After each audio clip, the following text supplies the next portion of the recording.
चलिए जी आगे बढ़ते हैं, बात करते हैं विराट कोहली की। उनके ऊपर अपडेट है क्योंकि पहला वनडे मैच उन्होंने खेला नहीं था, दूसरा वनडे खेलेंगे या नहीं खेलेंगे उसके ऊपर अपडेट है, क्लैरिटी थोड़ी सी उस पर आ गई है। सीरीज के दूसरे वनडे मैच में विराट कोहली खेलेंगे, अवेलेबल रहेंगे सिलेक्शन के लिए, प्लेइंग 11 में आने के लिए।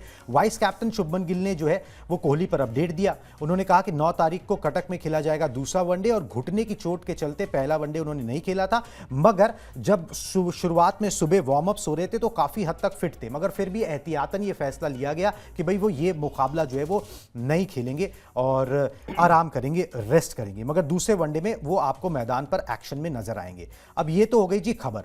अब इस खबर का असर क्या होगा? असर ये होगा कि भाई विराट की अगर प्लेइंग 11 में एंट्री होती है तो फिर एग्जिट किसका होगा? या तो फिर यशस्वी जायसवाल का होगा या फिर श्रेयस अय्यर को फिर बोला जाएगा कि तुम बैठ जाओ। अब मुझे लगता है यशस्वी जायसवाल का नहीं होगा, क्योंकि अगर आप फिर अगर आप एक्सपेरिमेंट कर रहे हैं, अगर आप किसी चीज को आजमाना चाहते ही हैं तो फिर आजमा ही लीजिए उसको ठीक से। मतलब फिर आप किसी के साथ न्याय नहीं करेंगे।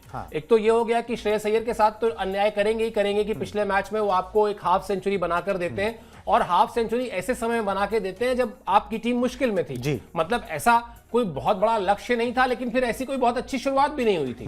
वहां पर अगर 1-2 विकेट और गिर जाते तो आप फिर बैकफुट पे थे, क्योंकि फिर आपको वही होता कि आप स्ट्रगल मारना शुरू कर देते और फिर वो 250 रन के आसपास का टारगेट 300 रन का लगने लगता। तो श्रेयस अय्यर ने आपको एक मुश्किल परिस्थितियों में एक अच्छी पारी खेलकर आपके लिए मैच बनाकर दे दिया। अब आप उनको बाहर बिठाते तो ये उनके साथ अन्याय होगा, ये मानता हूं।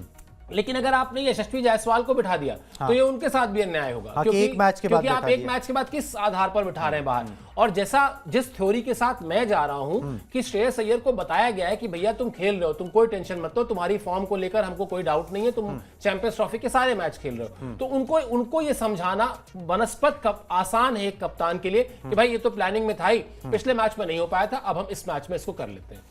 बिल्कुल जी, शायद यही एक प्रैक्टिकल सोच नज़र आती है कि भाई इसी तरीके से आगे बढ़ा जाएगा तो यशस्वी जायसवाल को एक मौका या 2 मौके और मिलेंगे कि अगर वहाँ पर वो कुछ कर देते हैं तो भाई किसी और तरीके से सोचा जा सकता है। नहीं तो फिर वही शुभमन गिल और रोहित शर्मा। बेसिकली ये हो इसलिए रहा है क्योंकि मुझे ये लगता है कि गंभीर की स्ट्रैटेजी जो है ना वो लेफ्ट राइट का कॉम्बिनेशन बनाए रखने की है। ठीक है, तो अगर वो लेफ्ट राइट का कॉम्बिनेशन ऊपर से चलता हुआ है ना तो ज्यादा बेहतर जो है ना वो चीजें नजर आएंगी। टेस्ट मैचेस में ये दोनों लोग करते रहे हैं तो मतलब यहाँ पर आपस की जो समझ होनी चाहिए एक सलामी बल्लेबाजों की जोड़ी में, वो समझ कुछ हद तक पहले से बनी हुई है, वो बेहतर तरीके से शायद और मजबूत ही होगी अगर आप देखेंगे। और इसीलिए यशस्वी जायसवाल जो मैंने पहले भी कहा था कि उनको लेकर लगातार लोग पुश कर रहे हैं कि भाई इनको अब आप धकेलिए, इनको वनडे में ले आइए। और जिस तरह के वो शॉट्स खेलते हैं, अगर वो जो T20 में करते हैं आईपीएल में खासतौर पर, उस तरह की बल्लेबाजी अगर वो वनडेज में, इंटरनेशनल वनडेज में कन्वर्ट कर पाए तो एक एसेट तो होंगे भारतीय टीम के लिए, इसमें कोई डाउट नहीं।